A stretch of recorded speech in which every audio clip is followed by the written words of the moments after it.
حضور کی محبت کی بیداری جلسے میں تو نظر آتی ہے. کمال یہ نہیں کہ جلسے کے اندر نظر آئے، کمال یہ ہے کہ وہ جلسے کے باہر بھی نظر آئے. باتیں تو بہت تھی، 10 منٹ کا وقت دیا تھا اور وہ پورا مکمل ہو چکا ہے. یہ جو میں باتیں کر رہا ہوں، جو بیان کر رہا ہوں، یہ تکلیف بیان کر رہا ہوں، کوئی خطاب نہیں کر رہا ہوں. اس درمیان ہمارے ایک آصف بھائی ہیں، اگر ہم معائنہ بھی کرو تو سلمان اظہری صاحب ماشاءاللہ جو انہوں نے احتجاج کیا، کیا ان کے مقابل کسی نے احتجاج کیا؟ ہمارے سارے علماء اکرام جس طرح سے نکلنا چاہیے تھا اس طرح سے نہیں نکلے.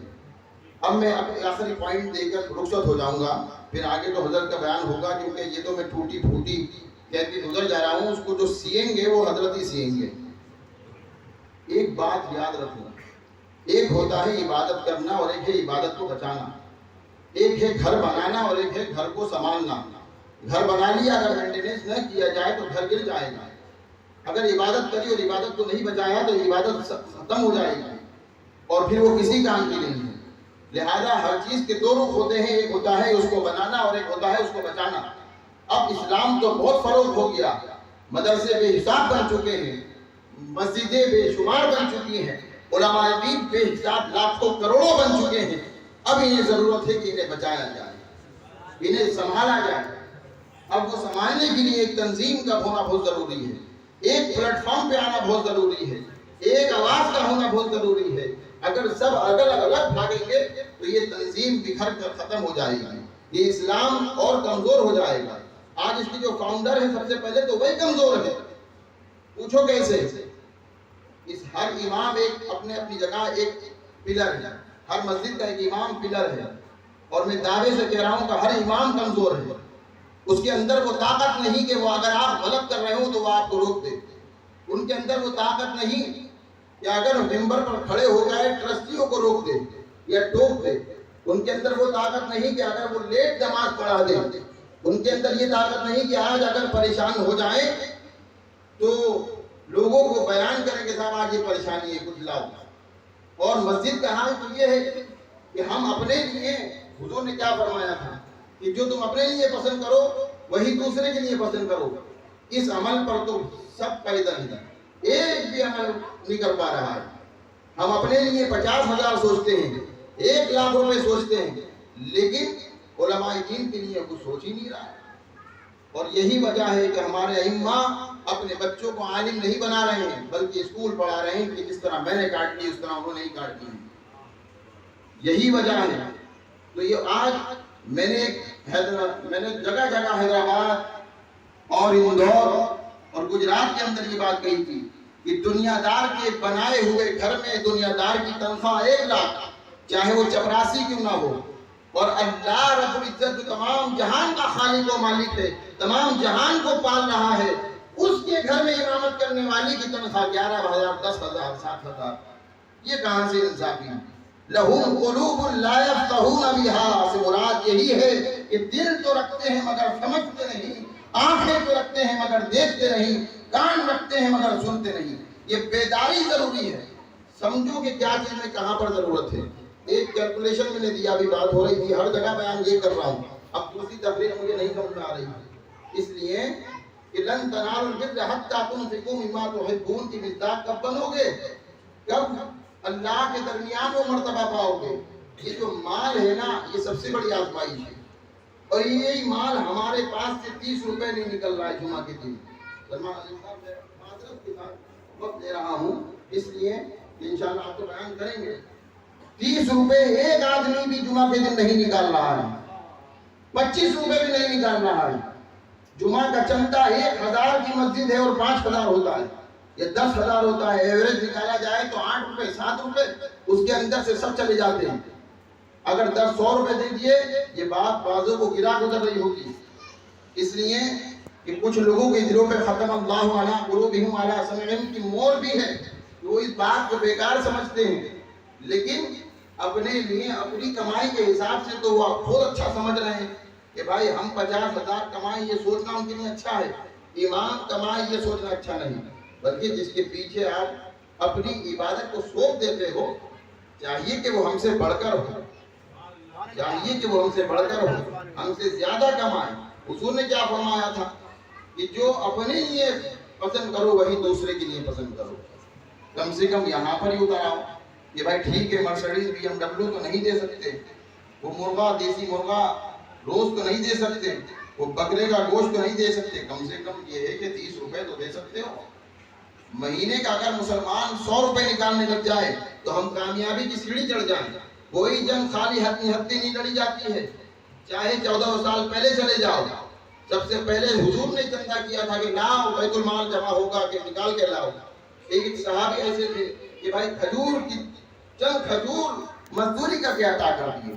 آج ہم کہتے ہیں پریشان، کوئی پریشان نہیں ہے، اللہ کا شکر ہے۔ پریشانی کسے کہتے ہو؟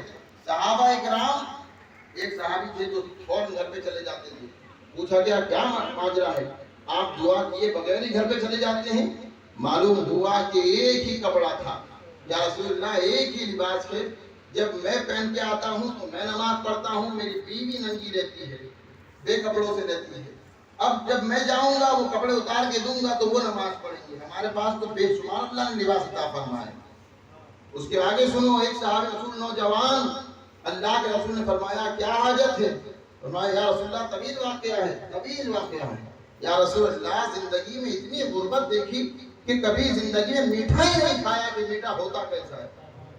ادھر وہ درد بیان کر رہا ہے، ادھر جبرائیل آ گیا، یا رسول اللہ کل کو اس کی موت لکھی ہوئی۔ اللہ کے رسول کے آنکھوں میں آنسو آ گئے، جوان ہے، غربت کا یہ عالم ہے کہ زندگی میں کبھی میٹھا نہیں کھایا، اور آج موت کا فرشتہ بھی آ گیا۔ جبرائیل موت کے فرشتے کا مطلب کل کی پیشن گوئی لے کے آ گئے۔ اب اللہ کے رسول نے فرمایا کیا حاجت ہے؟ کہا ایک تو زندگی میں میٹھا نہیں کھایا، دوسرا یہ کہ چاہتا ہوں شادی بھی ہو۔ بہرحال انتظام ہوا، شادی ہوئی، اور عثمان غنی رضی اللہ عنہ کو میٹھا بنانے کے لیے کہا گیا جو اس نے زندگی میں نہیں کھایا تھا، فوراً پیش کر دیا گیا، اور شادی اس کی جزدار بہن سے بھی ہو گئی۔ اور وہ ہونے کے بعد اللہ کے رسول نے دوسرے دن ایک صحابی کو بھیجا کہ جاؤ ذرا دیکھو کہ اب وہ فوت ہو گیا ہے زندہ ہے۔ ایک صحابی رسول کو وہاں پر تعینات کر دیا اور کہا کہ رونے کی آواز آئے تو باخبر کر دینا۔ صحابی رسول عصر تک سنتے رہے، کہا کہ ہنسنے کی آواز آ رہی ہے۔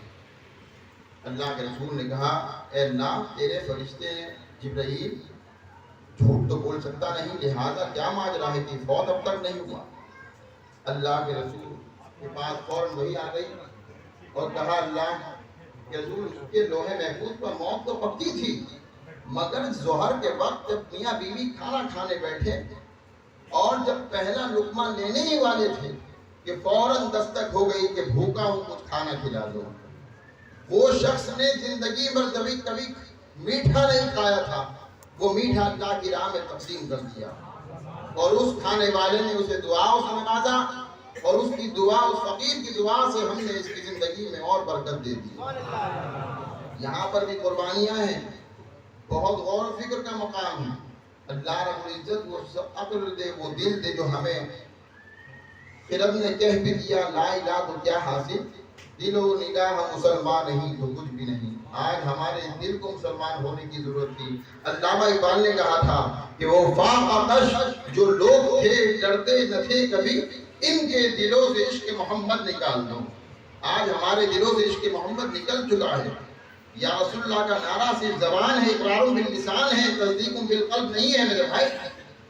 تصدیق بالقلب کی بھی ضرورت ہے۔ جب ایک آواز آئے تو ہمیں اٹھ کے چلے جانا ہے، قربانی بھی دینا ہے۔ یہ جان و مال صرف اسی 50-60 سالہ ہے اور زیادہ نہیں ہے۔ اللہ رب العزت سچی اللہ کے رسول کی محبت عطا فرمائے، آمین و آخر دعوانا الحمدللہ۔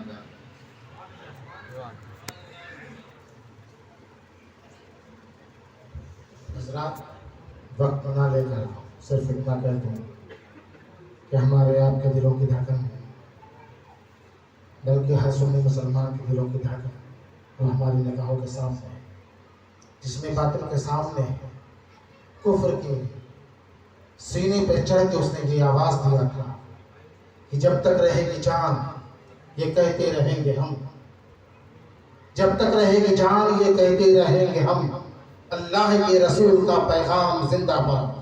اور تو کیا ہمیں مٹائے گا اسلام کے دشمن، تو کیا ہمیں مٹائے گا اسلام کے دشمن؟ سینے پہ چڑھ کے بولیں گے اسلام زندہ باد، سینے پہ چڑھ کے بولیں گے اسلام زندہ باد۔ حضرات، جس نے کفر کی چھاتی پر چڑھ کر اسلام کا پرچم لہرائے، جس نے ناموس رسالت کی حفاظت کی، جس نے اپنے جان کی پرواہ نہ کی، جس نے اپنی اولاد کی پرواہ نہ کی، جس نے اپنے مال کی پرواہ نہ کی، جس نے اپنے عزیز و اقارب کی پرواہ نہ کی، جس نے ناموس رسالت کے لیے اپنا سب کچھ قربان کر دیا، آج وہ شخصیت آپ کی نگاہوں کے سامنے۔ میں حضرت سے گزارش کروں گا کہ اس ذات بابرکات جس کا نام حضرت علامہ مولانا مفتی سلمان اظہری صاحب زندہ تشریف لا رہے ہیں، نعرہ تکبیر و رسالت سے استقبال کریں۔ نعرہ تکبیر، نعرہ رسالت، علماء اہل سنت، نعرہ تکبیر۔ میں صدر محترم مسجد اعظم سے گزارش کر رہا ہوں کہ تشریف لیں اور گل پوشی فرمائیں۔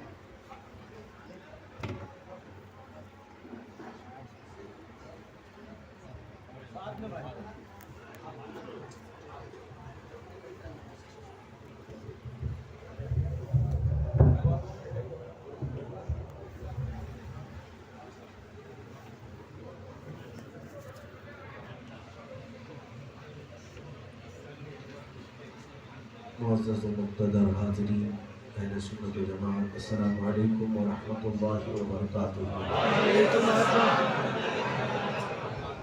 الحمدللہ الحنان المنان الذي خلق الانسان وعلمه البيان، والصلاة والسلام على رسوله سيد الانس والجان وعلى آله واصحابه ذوي الخير والإحسان، اما بعد، فأعوذ بالله من الشيطان الرجيم، بسم الله الرحمن الرحيم۔ النبي أولى بالمؤمنين من أنفسهم إلى آخر هذه الآية، صدق الله مولانا العظيم، وبلغنا رسوله النبي الأمين المتين المختار الكريم، ونحن على ذلك من الشاهدين والشاكرين، والحمد لله رب العالمين۔ مانا رسالت معاذ صلی اللہ تعالی علیہ وسلم میں درود پاک کا ہدیہ پیش کریں۔ اللهم صل على سيدنا مولانا محمد معدن الجود والكرم، آله واصحابه الكرام وابنه الكريم، وبارك وسلم صلاة دائمة سرمدا ابدا۔ عزیزان گرامی مقام، علماء ذوی الاحترام، مشائخ اہل سنت یہاں پر جلوہ بار ہیں، ان کی سرپرستی، ان کی عنایتیں اور محبتیں میرے ساتھ ہیں۔ اللہ ان کے اقبال کو ہمیشہ بلند رکھے۔ ان سے بیشتر آپ سید مخدوم صاحب قبلہ ادام اللہ اقبالہ بہترین باتیں آپ کے سامنے پیش فرما رہے تھے، بلکہ میں سمجھتا ہوں کافی عرصے کے بعد کسی سید زادے نے ہمارے دل کو جھنجھوڑا ہے، کافی عرصے کے بعد، اس لیے کہ بولیاں پتہ دیتی ہیں کہ صرف زبان سے نکل رہی ہے یا دل سے بھی نکل رہی ہے۔ اس کی آج ضرورت ہے کہ اخلاص ہو۔ عزیزان گرامی وقار، علماء ذوی الاحترام اور خطباء اسلام آج یا کل سمجھ جائیں گے کہ کتابوں میں لکھی ہوئی رٹی ہوئی تقریریں صرف کانوں تک رہ جائیں گی، اور پھر جو تمہارے دل پر گزر رہا ہے یہ اگر آپ امت کے سامنے رکھو گے تو امت کے دلوں میں انقلاب بھی آ سکتا ہے۔ آج کی یہ محفل نبی پاک صلی اللہ تعالی علیہ وسلم کی عزت کی حفاظت کی خاطر، ایسی ہزار محفلیں ہوں، ایسی لاکھوں محفلیں ہوں، تب بھی ہم حضور پاک صلی اللہ تعالی علیہ وسلم کی کسی ایک سجدے کا حق بھی نہیں ادا کر سکتے۔ انہوں نے جو ہماری حفاظت کے لیے دعائیں کی بارگاہ الہی میں، ان دعاؤں کے ایک جملے کا بھی حق ادا نہیں کر سکیں گے۔ اسی لیے قرآن نے کیا کہا، توجہ سے سنیں۔ رب تعالیٰ فرماتا النبی اولا بالمؤمنین من انفسہم، نبی مومنوں سے ان کی جان سے زیادہ قریب ہے۔ ہمارے لیے حضور کی حیثیت کیا ہے یہ آج سمجھنے کی ضرورت ہے۔ سید صاحب سے آپ سن رہے تھے کہ کمال اس وقت تک نہیں ہوگا آپ کا ایمان جب تک آپ مصطفیٰ کریم پر بھی ایمان نہ لائیں. اللہ اللہ کرتے رہے لیکن نبی پاک کی رسالت تک نہیں پہنچے تو ایمان بھی کمال کو نہیں پہنچتا. لیکن میرے عزیزوں، حضور پاک صلی اللہ تعالیٰ علیہ وسلم کی ذات اور ہمارے لیے کیا ویلیو رکھتی ہے، کیا حیثیت رکھتی ہے، کون سا مقام رکھتی ہے، جب تک مومن یہ نہیں سمجھ سکے گا وہ اپنے مستقبل کا ایک دن بھی طے نہیں کر سکے گا. سب سے پہلی چیز اس لیے کہ صحابہ کرام رضوان اللہ تعالیٰ علیہ مجمعین جب ایمان لے کر حضور کی بارگاہ میں آئے تو سب سے پہلی جو تعلیم انہیں دی گئی تھی، سب سے پہلی تعلیم جو دی گئی تھی وہ بارگاہ رسول کا ادب سکھایا گیا. سب سے پہلی تعلیم تھی صحابہ کو، ان کو بیٹھنے کے طریقے، بولنے کے طریقے، ملنے کے طریقے، بات کرنے کے طریقے حضور اکرم صلی اللہ تعالیٰ علیہ وسلم کے ادب سے ہو کر کے ہی باقی ساری منزلیں طے ہوتی. لوگ آج طریقت، معرفت اور حقیقت کی ایک الگ راگ الاپ رہے ہوں گے. میں ان لوگوں کے بارے میں نہیں کہتا جو حقیقت میں معرفت کو پہنچے ہوئے ہوں گے نہیں، لیکن جن کو صرف بازار میں دکان کے طور پر اپنا بزنس چمکانا ہو اور حقیقت، معرفت، طریقت کے نام لیتا ہو اور اس کا سلسلہ نبی پاک کی سنتوں سے کچھ نہ ہو تو امام مالک فرماتے ہیں ایسا شخص زندیق وقت ہے، شیطان وقت ہے، جو حضور پاک صلی اللہ تعالیٰ علیہ وسلم کی شریعت سے تعلق ہی نہیں رکھتا، حضور کی محبت اور ان کی سنتوں سے کوئی آگاہی نہیں رکھتا اور بڑی بڑی طریقت کی باتیں کرتا ہے تو اسے کہا گیا زندیق ہے اور وقت کا شیطان ہے، گمراہ بھی ہے اور گمراہ گر بھی ہے. اسی لیے بریلی کے امام نے ہمیں بہت پہلے یہ سمجھایا تھا بخدا خدا کا یہی ہے درد، بخدا خدا کا یہی ہے درد، نہیں اور کوئی مفر مقر. حضور پاک کا دروازہ ہی اللہ کا دروازہ ہے. یہاں پہنچو گے پہلے تبھی تمہاری آگے کی سیڑھیاں طے ہو سکتی ہیں. اعلیٰ حضرت فرماتے نہیں اور کوئی مفر مقر، یہ عربی لفظ ہے. مفر کہتے ہیں بھاگنے کی جگہ اور مقر کہتے ہیں ٹھہرنے کی جگہ. حضور کو چھوڑو گے تو نہ بھاگنے کی جگہ ہے نہ ٹھہرنے کی جگہ. کہاں جاؤ گے؟ جاؤ چھپ لو. کہاں چھپو گے؟ جہاں جاؤ گے اللہ کی سلطنت ہوگی اور وہاں میرے نبی کی مصطفیٰ. جہاں جاؤ گے بھاگ بھی نہیں سکو گے اور ٹھہر بھی نہیں سکو گے. اسی لیے اعلیٰ حضرت فرماتے ہیں بخدا خدا کا یہی ہے درد، نہیں اور کوئی مفر مقر، بھاگنے کی جگہ اور ٹھہرنے کی جگہ نہیں. اور جو وہاں سے ہو اللہ کی بارگاہ میں پہنچا ہوا کسی کو دیکھتے ہو آپ تو یہ مت سمجھ لینا کہ ڈائریکٹ پہنچ گیا. اعلیٰ حضرت فرماتے جو وہاں سے ہو یہیں آ کے ہو، جو یہاں نہیں تو وہاں نہیں، جو یہاں نہیں تو وہاں نہیں. عزیزان گرامی وقار، آپ ابھی سن رہے تھے سید صاحب اماموں کی متعلق کہ آپ لوگ ان کا خیال نہیں رکھتے. اس قوم کے سامنے رونے کا کیا مطلب ہے؟ میں بڑی معذرت کے ساتھ، وہ میرے بزرگ ہیں، یہ کہہ رہا ہوں کہ جو قوم اپنے نبی کو ہی چھوڑ چکی ہے وہ امام کو کب پکڑ سکتی ہے؟ حضور پاک صلی اللہ تعالیٰ علیہ وسلم کی سنتیں انہیں اچھی نہیں لگتی، امام کا جبہ کب اچھا لگے گا؟ جس کو رسول پاک صلی اللہ تعالیٰ علیہ وسلم کی داڑھی امامہ اچھا نہ لگے، امام کا پاجامہ کہاں اچھا لگے؟ میرے عزیزوں، یہ جو ہم رونا رو رہے ہیں کہ اماموں کے ساتھ ان کی بدتمیزیاں ہیں، بات یہاں سے نہیں شروع ہے. بات تو پہلا یہ رشتہ ٹوٹا ہوا ہے، جو ڈور کٹی ہوئی ہے نبی پاک صلی اللہ تعالیٰ علیہ وسلم کی محبت کی. معاف کرنا مجھے اگر کوئی یہ سمجھ رہا ہے کہ میں آپ سب کو یہ کہوں کہ حضور کی محبت نہیں ہے، ہمارے اوپر الزام لگا رہا ہے، تو آپ سوچنے میں آزاد ہیں. ہاں میں الزام لگا رہا ہوں اس لیے کہ بڑی بات نہیں کہہ رہا ہوں. میرے سلسلہ قادریہ کے بڑے بزرگ ہیں سیدنا ابو بکر شبلی، غوث پاک کے بھی دادا پیر ہوتے ہیں، بلکہ اور بھی اوپر جا کر کے حضرت ابو بکر شبلی کا نام آتا ہے. ان کا ایک قول اگر میں آپ کو بتاؤں تو بغلے جھانکیں گے ہر کوئی. حضرت ابو بکر شبلی کہتے ہیں میری زندگی میں سب سے ڈیفیکلٹ سوال، سب سے مشکل سوال اگر کوئی ہے تو وہ یہ ہے. لوگوں نے پوچھا کون سا مشکل سوال ہے آپ کے لیے؟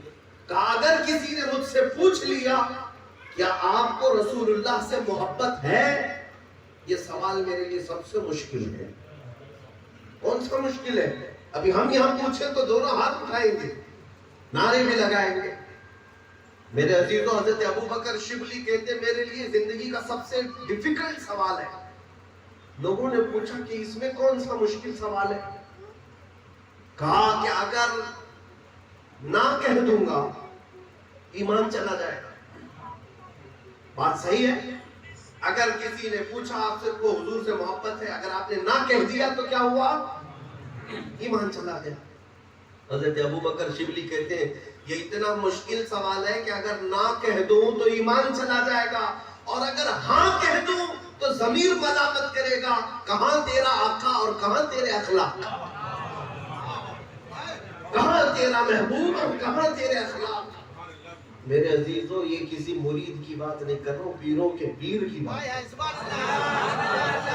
اتنے بڑے بزرگ جب یہ کہتے ہیں کہ میں حضور کی محبت کو کیسے کہہ دوں، مجھے شرم آتی ہے اور ڈر لگتا ہے.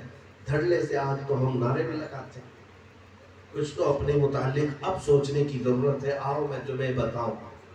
اقبال نے کہا تھا آ تجھ کو بتاؤں تقدیر امم کیا ہے، آ تجھ کو بتاؤں تقدیر امم کیا ہے. شمشیر و ثنا اول، طاؤس و رباب آخر. اس کا مطلب ہو سکتا ہے آپ نہ سمجھے، اور ایک شعر ان کا بتا دوں. سبب کچھ اور ہے جسے تو خود سمجھتا، زوال بندہ مومن کا بے زری سے نہیں. تمہارے پاس پیسے کم ہیں اسی لیے تم آج بیکورڈ ہو گئے ہو، تمہارے پاس دولت کم ہو گئی اس لیے تم پسماندہ ہو، بچھڑی ہوئی قوم ہو، یا تمہارے پاس ایجوکیشن کی کمی ہے اسی لیے سب سے بچھڑے ہوئے ہو. اقبال نے بہت پہلے محسوس کیا تھا اور کہا سبب کچھ اور ہے جسے تو خود سمجھتا، لیکن بلیم کسی اور چیز پہ کرتا ہے.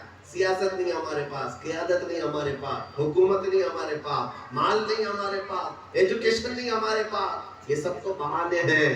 سبب کچھ اور ہے جسے تو خود سمجھتا، سبب کچھ اور ہے جسے تو خود سمجھتا ہے. زوال بندے مومن کا بے زری سے نہیں. اشاروں میں اقبال نے کہا تھا، کسی نے قریش کر کے پوچھا اقبال اس میں چھپانا کیا، وہ سبب کیا، بتا تو صحیح. اقبال نے پھر کہا طریق مصطفیٰ کو چھوڑنا ہے وجہ برباد، باقی سب چیزیں بعد میں آتی. طریق مصطفیٰ کو چھوڑنا ہے وجہ بربادی، اسی سے قوم دنیا میں ہوئی ہے بے اقتدار اپنی. عزیزان گرامی وقار، بات کڑوی لگتی ہے، بری لگتی ہے. آپ سوچ رہے ہوں کہ ہم نے کون سا حضور کا طریقہ چھوڑا ہے. بہت کچھ چھوڑ چکے ہو میرے عزیزوں. ہم نے اپنے گھروں میں اسلام کو اجنبی کر رکھا ہے.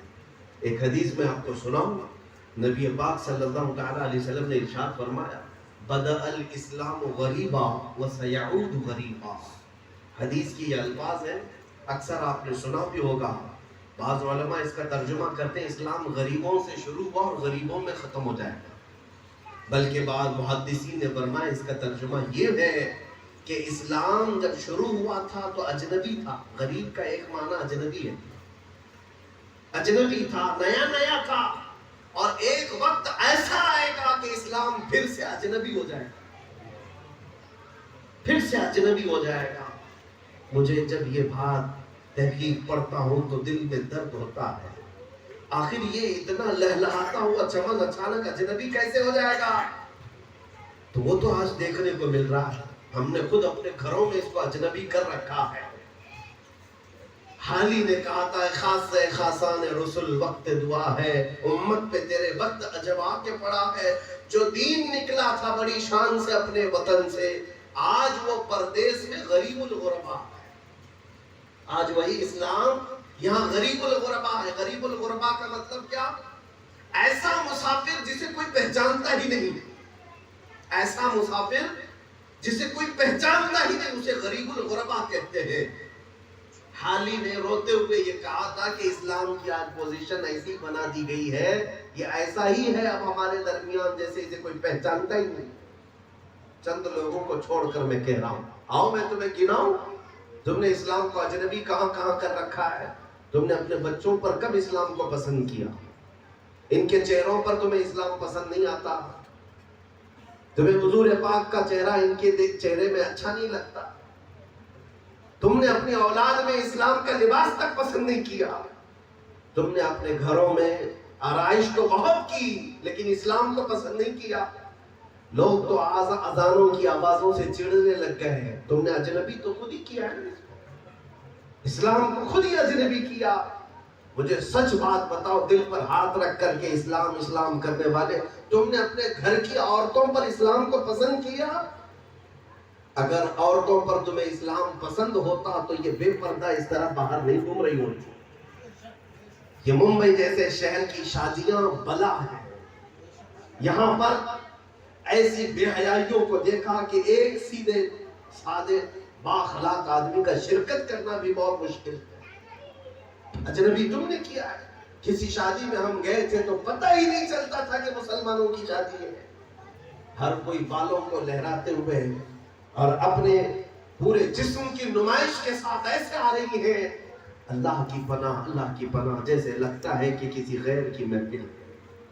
اسلام کو اجنبی ہم نے شادیوں میں دیکھا، کہیں دکھ ہی نہیں رہا اسلام، شادیوں میں ڈھونڈنے پر بھی اسلام نہیں دکھ رہا ہے۔ تمہارے برتھڈے میں جو کچھ ناچتے ہو چھڑکتے ہو، کہاں ہے وہاں اسلام؟ ڈھونڈو اس کو، اسلام کو۔ کیا یہ غریب الغربا نہیں ہو گیا؟ آج ایک صاحب نے تحریر لکھی تھی، میرے پاس پہنچی تو مجھے پڑھ کر بھی افسوس ہوا۔ وہ اپنے قصے سنا رہے تھے، اپنی تاریخ بتا رہے تھے کہ یہ وہی اسلام ہے جو ریگستان کی سرزمین سے نکلا، ریت کی سرزمین سے نکلا اور دیکھتے ہی دیکھتے پوری دنیا پر چھا گیا۔ یہ وہی اسلام ہے جو ابتدا میں ایسے گھروں سے نکلا جن کے گھر چھپر کے تھے، جن کے پیروں میں چپل بھی نہیں تھے، جن کے لباس میں ہمیشہ پیبند لگے ہوتے، اور جب وہ سجدے کرتے مسجد نبوی میں تو مٹی لگی ہوئی ہوتی۔ یہ ان لوگوں سے اسلام نکلا تھا۔ کہاں سے نکلا؟ مکہ سے نکلا، مدینے سے پھیلا، عرب بھی پورا اسلام میں آیا، یورپ بھی اسلام کے دائرے میں آیا، افریقہ بھی آ گیا، ایشیا بھی آ گیا، دنیا کے کئی بر اعظم اسلام کی جھولی میں آتے رہے۔ اسلام کہیں رکا نہیں تھا، یہ ہماری تاریخ تھی۔ اقبال اسی لیے کہہ رہا تھا، تھمتا نہ تھا کسی سے سیل رواں ہمارا یہ سمندر کسی سے رکتا نہیں تھا، پھیلتا جاتا تھا۔ آج اگر ہم کسی اجنبی شخص کو یہ تاریخ بتائیں، یہ ہماری تاریخ ہے، یہ ہماری تاریخ ہے کہ ہم نے دریاؤں میں بھی گھوڑے دوڑائے، یہ ہماری تاریخ ہے کہ ہم نے طوفانوں کا رخ موڑ دیا، یہ ہماری تاریخ ہے کہ کیسر و کسریٰ کو ان صحابہ نے پلٹ دیا تھا جن کے پیروں میں چپل بھی نہیں ہوتی تھی۔ یہ ہماری تاریخ ہے، لیکن ایک اجنبی سنتا ہے تو ہمیں افسوس کی نگاہ سے دیکھتا ہے اور تعجب کرتا ہے، میاں کس زبان سے تم اپنی تاریخ بیان کر رہے ہو؟ کس زبان سے تم تاریخ بیان کر رہے ہو؟ ہاں ہم نے سنا ہے کہ تم میں طارق بن زیاد بھی تھا، محمد بن قاسم بھی تھا، شہاب الدین غوری بھی تھا، ہم نے سنا ہے تمہاری تاریخ میں صلاح الدین ایوبی بھی تھا، لیکن آج پوری دنیا میں 2.25 ارب لوگ مسلمان، 180 کروڑ مسلمانوں کی آبادی بتائی جا رہی ہے۔ 180 کروڑ آبادی میں دور دور تک کوئی طارق بن زیاد نہیں، کوئی صلاح الدین نہیں، کوئی محمد بن قاسم نہیں۔ یہ ایسا ہو کیا گیا اس امت کو اچانک، جو 313 نہتے ہوتے تو باطل طاقتوں کو گھٹنے ٹیکنے پر مجبور کرتے ہیں۔ وہ 3 دن تک بھوکے رہ کر خندق کا گڑھا کھود کر ثابت قدم رہنے والے تھے، لیکن آج یہ 500 پر پتہ نہیں کس پارٹی میں بک جاتے ہیں، ایک روٹی پر جو ہے اپنا دروازہ بدل لیتے ہیں۔ کیا ہو کیا گیا ہے؟ میرے عزیزوں، رونے کے لیے بہت ساری چیزیں ہیں، بتانے کے لیے بہت ساری چیزیں ہیں، پھر میں آتا ہوں اسی بات پر۔ ہوا یہ ہے کہ کسی بیماری نے پکڑ لیا، لکوا لگ گیا، فالج ہو گیا امت کو۔ کیا ہو کیا گیا ہے؟ ہوا یہی ہے کہ تم نے خود اپنے ہاتھوں ظلم کیا اسلام کے ساتھ۔ تم نے اپنے گھروں سے لے کر، اپنے بچوں سے لے کر، اپنی اولاد، اپنے ماں باپ، اپنے بھائی بہنوں، سب کے ساتھ صرف اور صرف ایک ہی نقطہ تھا جسے سمجھنے کی ضرورت تھی، اور دیر نہیں ہوئی میرے عزیزوں۔ میں جو کہہ رہا ہوں یہ میرے جذبات ہیں، یہ میرا دل ہے، میں اپنے دل کے ٹکڑے لا کر تمہارے سامنے رکھ لوں۔ خدا را مجھے پیشہ ور مقرر مت سمجھو کہ میں تمہیں اپنے جلوے دکھانے آیا ہوں۔ اللہ کی پناہ، اور میں اللہ کو گواہ بنا کر کہہ رہا ہوں، مجھے یہ پتہ نہیں میری زبان کب بند ہونے والی ہے، مجھے اس بات کا بھی علم نہیں کہ کب مجھے پھانسی پر لٹکایا جائے، کب مجھے گولیوں سے بھون دیا جائے، مجھے اس کا علم نہیں کہ کل کی صبح میں دیکھ سکتا ہوں یا نہیں۔ مجھے پتا ہے میں کن خطرات سے مقابلہ کر رہا ہوں، مجھے پتا ہے کہ میں نے اوکھلی میں سر کیوں رکھا۔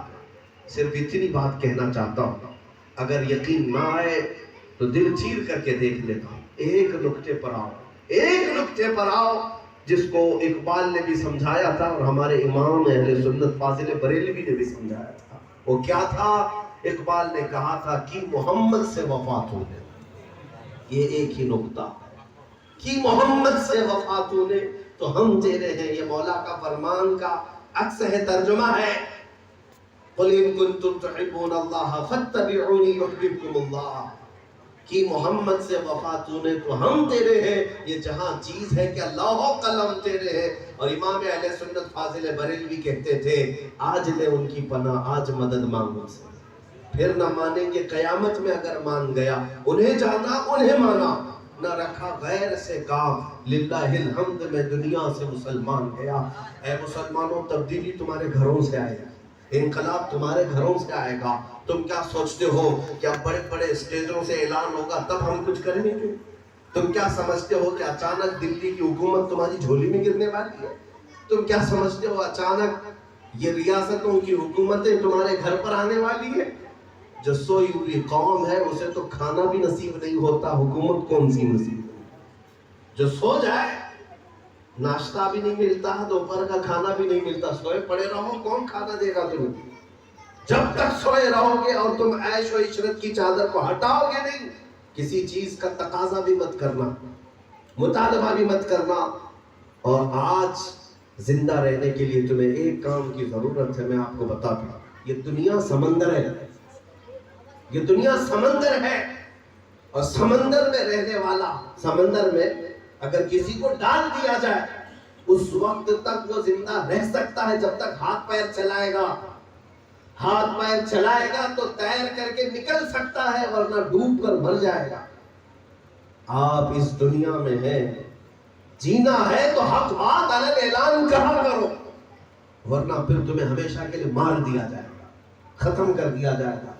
ہم نے ہمیشہ سے یہ تاریخ دیکھی ہے۔ اب آؤ میں تمہیں بتاؤں ہماری غیرت کا آج کون سا سٹیٹس آ گیا ہے، ہماری غیرت کا لیول کہاں کو پہنچا ہے۔ میں آپ کو بتاؤں، ہندوستان جب اکھنڈ بھارت تھا، سندھ کے علاقے میں ایک ظالم راجا دابر سنگھ، جس کی غنڈوں نے چند عورتوں کو پکڑ لیا تھا جو حج پہ جا رہی تھی، مسلمان عورتیں حج پر جا رہی تھی، سن 90 ہجری کی بات کر رہا ہوں۔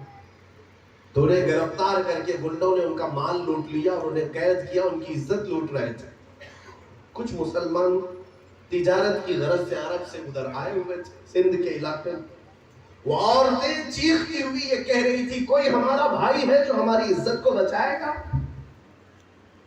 ان تاجروں میں سے کسی تاجر نے ایک آواز سنی اور سفر ختم کر کے جب عرب گیا، عرب پہنچنے کے بعد وقت کے گورنر کے پاس یہاں کی داستان سنا رہا تھا۔ وہ تاجر گورنر کو بتا رہا تھا کہ سندھ کے علاقے میں چند عورتوں پر ظلم ہو رہا تھا اور گنڈے پکڑ کر کے ان کا مال لوٹ رہے تھے، انہیں حج پر جانے نہیں دے رہے تھے۔ تاجر سنا رہا ہے گورنر کو، گورنر کا بھتیجا سامنے سے گزر رہا تھا، عمر 19 سال کی تھی، گورنر کا بھتیجا ہے، سامنے سے گزر رہا تھا، رک گیا اور کہا، اے سندھ سے آنے والے تاجر بتا کیا ہوا وہاں پہ؟ اس تاجر نے پھر داستان سنائی سندھ میں کیا ہوا۔ اتنا سننے کے بعد اس 19 سالہ جوان نے عرب کی سرزمین سے چیخ کر کہا، لبیک یا اختہ، اے میری بہن میں حاضر ہوتا ہوں، میں آتا ہوں تیری عزت بچانے کے لیے۔ اور اس کے بعد گورنر کی اجازت سے 10,000 کا لشکر لے کر سب سے پہلے ہندوستان آنے والا 19 سال کا وہ جوان تھا جسے تاریخ نے محمد بن قاسم لکھا، یہ کوئی اور نہیں تھا، محمد بن قاسم۔ ہمارے بچے پڑھتے کہاں ہیں اس کو؟ ہمارے بچوں کا آئیڈیل تو کوئی ہیرو ہوگا نا، کوئی بالی ووڈ کا، ہالی ووڈ کا تھرکتا ہوا، ناچتا ہوا، مجرا کرتا ہوا مخنث ہی تو ان کا آئیڈیل بنتا ہے۔ میرے عزیزوں، تمہیں اندازہ تک نہیں کہ تم کس کے وارث ہو، تم وارثین کس کے ہو، تمہیں بھیجا کس کام کے لیے گیا۔ تم کو اللہ نے قرآن میں خیر امت کہہ کر پکارا، تم سب سے بہترین امت ہو، کہاں دوسروں کے چکر میں پڑ گئے۔ محمد بن قاسم سندھ میں آیا، راجہ سے کہا کہ ان عورتوں کو آزاد کر دو، میرا کوئی اور مطالبہ نہیں۔ راجہ کو غرور تھا کہ ایک جوان لڑکا اتنی طاقتور بادشاہ حد سے سوال کر رہا ہے۔ بادشاہ نے کہا کہ ہم نہیں آزاد کرتے، جو کرنا ہے کر لو۔ محمد بن قاسم نے کہا ہم غلامان محمد ہیں، اپنا حصہ لے کر رہیں گے، اپنا حصہ لے کر رہیں گے، چاہے لڑ کر لیں گے یا جام شہادت پی کر لیں گے۔ بہرحال محمد بن قاسم کی اس بات پر دوسرے ہی دن جنگ شروع ہو گئی۔ 3 دن سے زیادہ جنگ نہیں چلی، راجہ کی ساری فوج تتر بتر ہو گئی، ٹکڑوں میں بدل گئی، اور وہ خود گرفتار ہوا اور مر بھی گیا۔ ان بہنوں کو محمد بن قاسم نے آزاد کیا اور پرچم اسلام لہرایا۔ یہ تاریخ اگر ہمارے زبان سے سنو گے یا ہمارے علماء سے سنو گے تو الگ انداز ہے، لیکن میں ہندوؤں کی لکھی ہوئی تاریخ سے بھی اگر آپ کو بتاؤں، الہ آباد یونیورسٹی کے ایک پنڈت ہیں، پروفیسر ہیں، انہوں نے ایک تاریخ لکھی محمد بن قاسم کی اور کہا میری اپنی ہسٹری اور اسٹڈی کے مطابق کوئی ایسا عادل حکمران اور جرنیل ہندوستان پر نہیں آیا جیسا محمد بن قاسم آیا۔ وہ صرف اپنی بہن کی عزت بچانے کے لیے 4000 کلومیٹر سے دور چلا آیا اور آ کر کے پرچم اسلام لہرایا۔ چاہتا تو سارے لوگوں کو پکڑتا، زبردستی مارتا، غلام بناتا، لیکن محمد بن قاسم نے دوسرے ہی دن اعلان کیا تھا کہ زمین پاک کر دی گئی ہے، جسے جس دین پر قائم رہنا ہے وہ رہ سکتا ہے، اور جو دین اسلام میں آنا چاہے وہ خوشی سے آ سکتا۔ یہ امن کا پیغام سب سے پہلے ہندوستان میں گونجنے والا محمد بن قاسم کی زبان سے تھا۔ بہرحال یہ چیز میں نے کس لیے رکھی آپ کے سامنے، ہمارے پاس بھی 19 سال کے جوان بہت ہیں، 19 سال کیا 25 سال 28 سال 30 سال کے ہو گئے، ایک مچھر تک نہیں مار سکے۔ تم سے کیا ہو گیا؟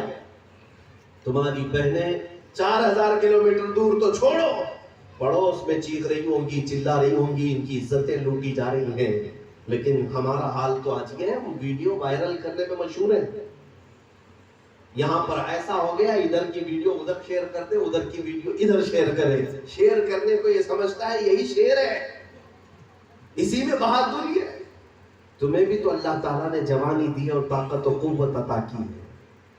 آج جس کی غیرت اتنی مر گئی ہو کہ وہ اپنی بہنوں کے لیے آواز نہیں اٹھا سکتا، تو میرے عزیزو یہ کیوں آئی بات، یہ بھی میں آپ کو بتاتا ہوں۔ امام غزالی نے لکھا ہے، جب قوم حضور پاک کی بے عزتی اور ان کی توہین کو سن کر خاموش رہنے لگ جائے تو اس امت پر ایک ایسا وقت آئے گا کہ ان کی ماں اور بہنوں کو بازاروں میں بیچا جائے گا، یہ کچھ نہیں کر سکیں گے، ان کے بچوں کو مار دیا جائے گا، یہ کچھ نہیں کر سکیں گے۔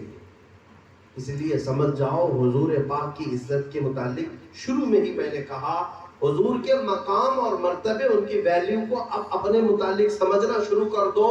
ہماری زندگی میں کیا حیثیت رکھتی ہے، اتنا ہی نہیں کہ تم جمعہ سلام میں حضور کو پیش کر دیا سلام، درود پڑھ لیا۔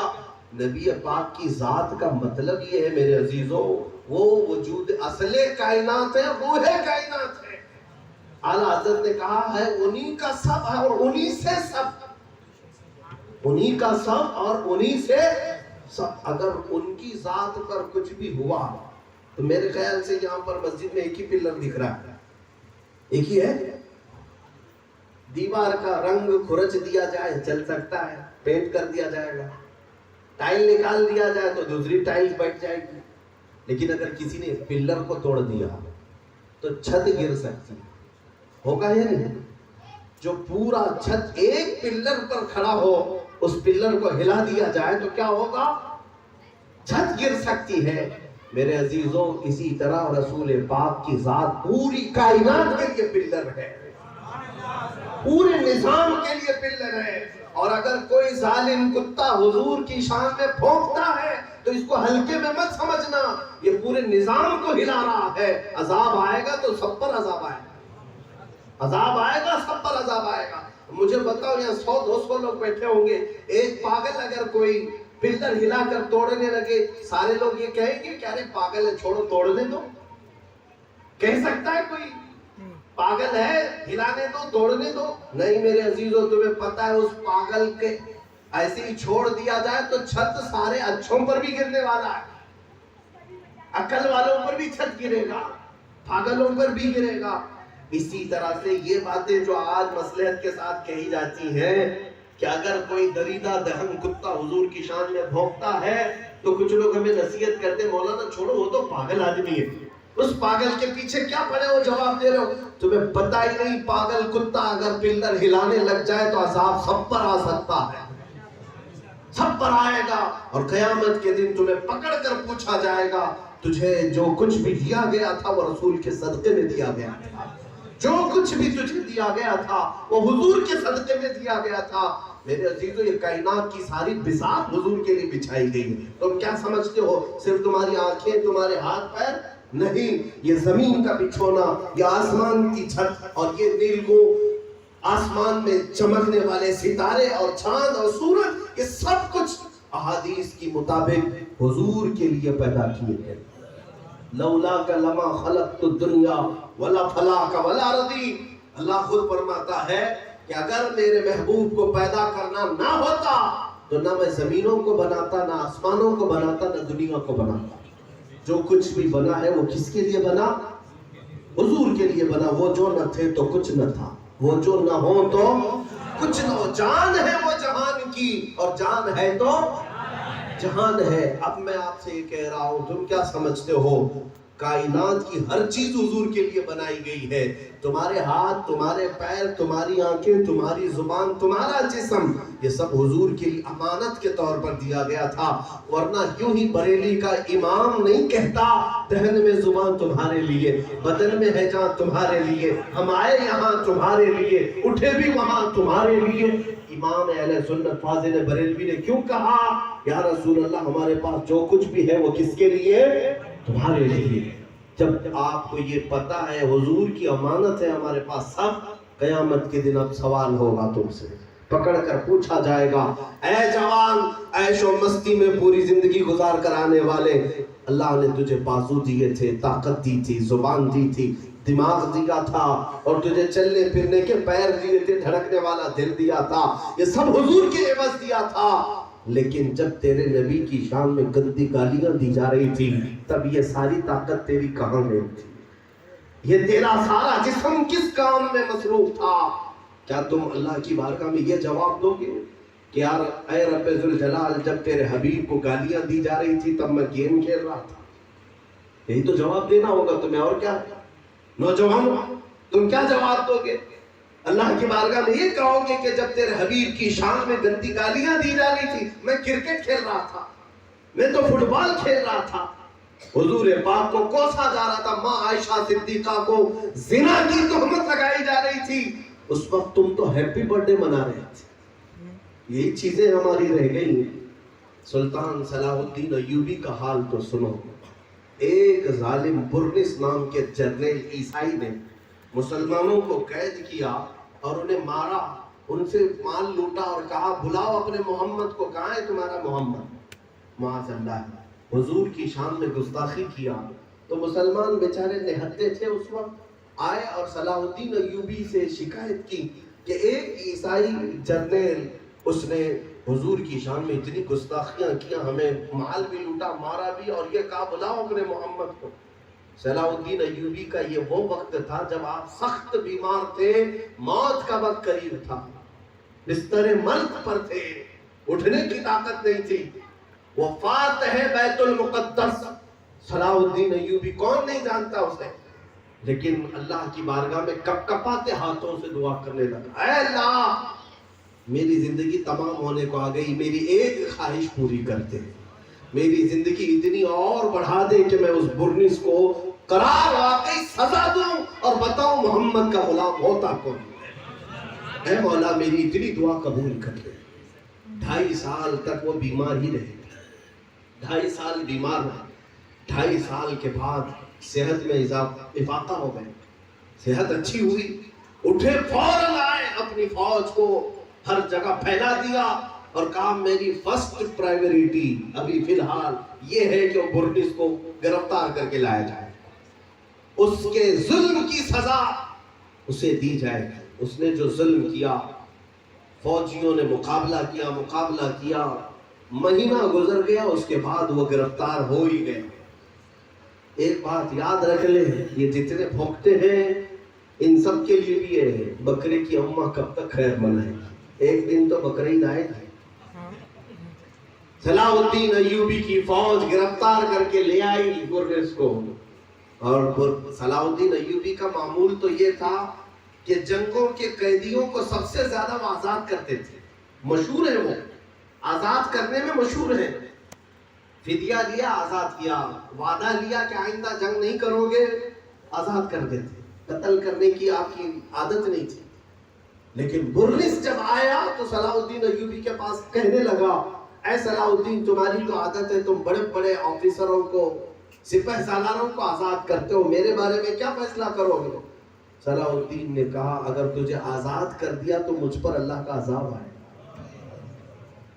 میں تجھے آزاد نہیں کر سکتا۔ اس کے بعد اس کی گردن پر تلوار رکھ کر صلاح الدین ایوبی نے کہا آج سے 2.5 سال پہلے تو نے پکارا تھا مسلمانوں کو، کہاں ہے اپنا محمد، بلاؤ، یہ دیکھ محمد نے صلاح الدین کو بھیجا ہے صلی اللہ علیہ وسلم۔ وہ ختم ہوا، فنا فی النار ہوا، واصل جہنم ہوا، لیکن اس واقعے کے بعد جو دل کو چھونے والی بات ہے، دل کو جھنجھوڑنے والی بات ہے، وہ یہ ہے مسلمانوں، میں نے جب یہ پڑھا کہ 2.5 سال جو صلاح الدین کے گزرے، ان میں ایک رات بھی آپ پیر پھیلا کر بستر پر نہیں سوئے، بستر پر پیر پھیلا کر نہیں سوئے۔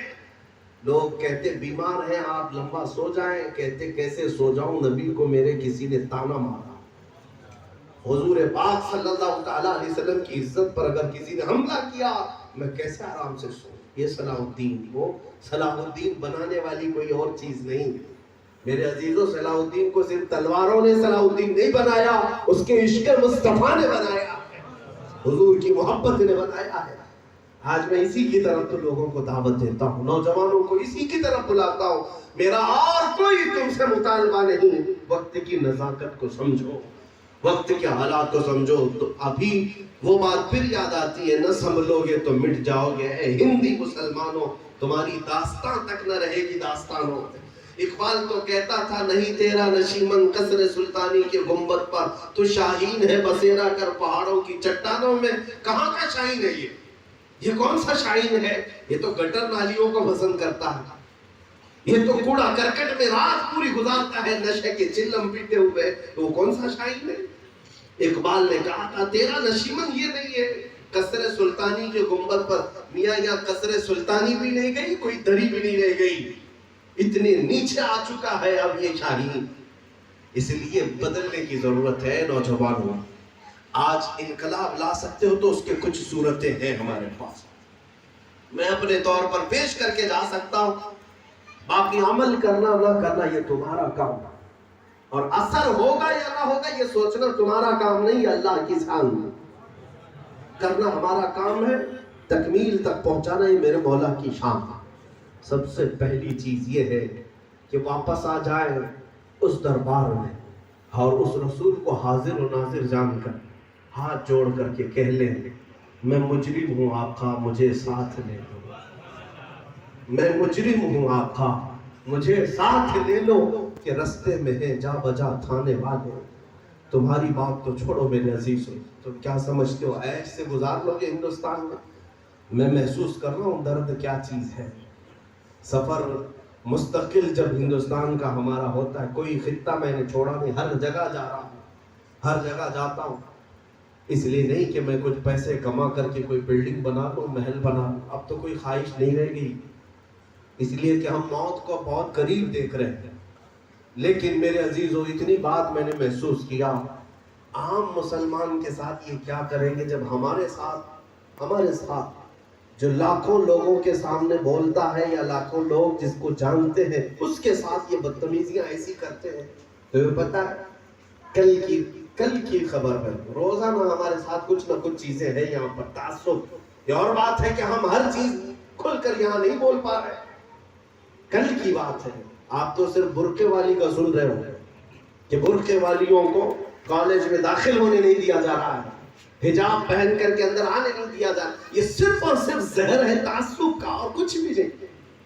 ان کو برقعے سے بھی مطلب نہیں, ان کو نقاب سے بھی مطلب نہیں. ان کو جو مطلب ہے وہ صرف اور صرف تمہارے ایمان سے, تمہارے اسلام سے.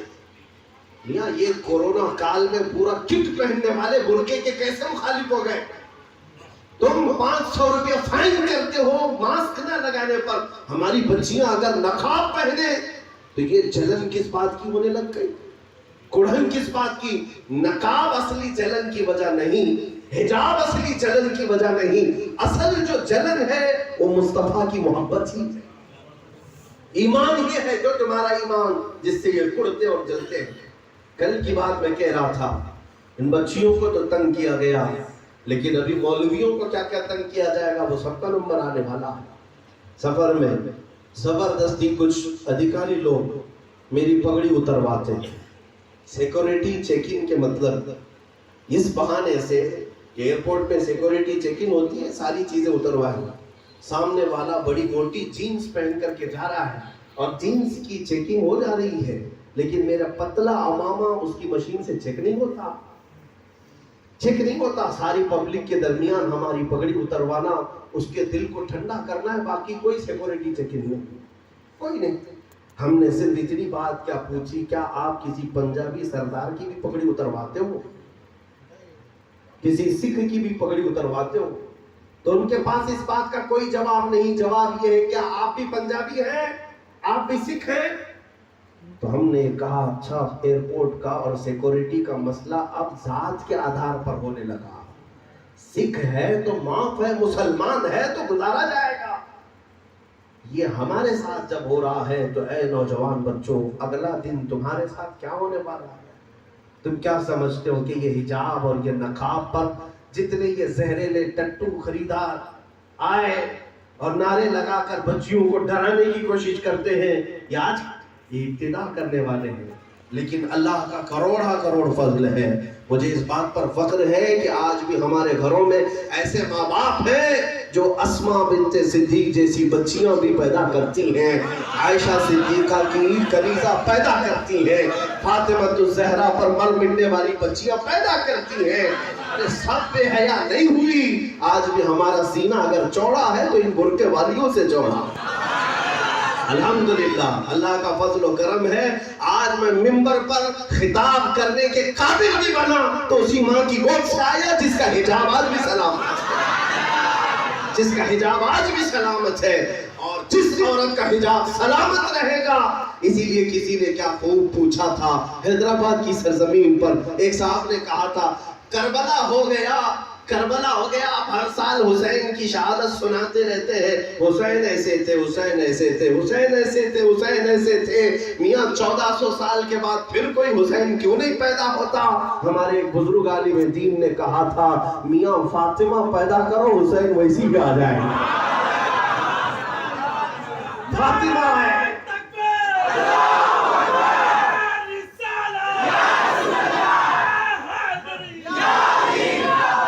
ہاں اتنی بات سمجھ کر کے چلو. میں تمہیں جو حالات بتا رہا ہوں, لیکن اللہ کا فضل و کرم و احسان ہے کہ ہمارے معاشرے میں سب مرے ہوئے نہیں ہیں, سب سوئے ہوئے نہیں ہیں. میں سلام کرتا ہوں اس بچی کو جس نے ہزاروں کتوں کے بیچ میں اللہ اکبر کا نعرہ لگایا. ہاں, سینکڑوں کتوں کو. اس لیے کہ ہر بچی کو اب سمجھ جانا چاہیے کہ دکھانے والے جو کتوں کے دانت ہیں وہ تمہیں بائٹ کبھی نہیں کر سکیں گے. اللہ کی حفاظت تمہارے ساتھ ہے. آپ کیا سمجھتے ہیں یہ برقع صرف کپڑے کا کالا برقع ہی ہوتا ہے؟ نہیں, در حقیقت یہ اللہ تعالیٰ کی رحمت ہوتی ہے جو اس کے جسم کو بھی بچاتی ہے اور ایمان کو بھی بچاتی ہے. ہماری بچیاں آج یا کل سمجھ جائیں گی. جنہیں پردے سے چڑ ہے آ جاؤ اور پھر دیکھ لو, ایک حجاب والی آج کروڑوں مسلمانوں کے دل کی ایک ایسی عزتدار عورت بنی ہے کہ دنیا اسے سلام کرنے پر مجبور ہے۔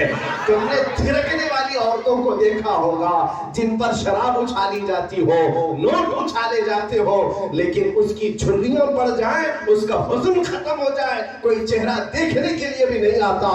لیکن میں ان ماؤں کو دیکھتا ہوں جنہوں نے اپنے حجاب کو سنبھالا تھا، جوانی میں بھی اور بڑھاپے میں بھی۔ اللہ اکبر۔ دلی کا ایک واقعہ، شیخ عبدالحق محدث دہلوی کے زمانے میں قحط پڑ گیا پوری دلی میں، قحط پڑ گیا، آسمان سے بارش نہیں، سارے لوگ میدان میں نماز استسقاء کے لیے آئے، بارگاہ الہی میں دعا کر رہے تھے۔ کب سے؟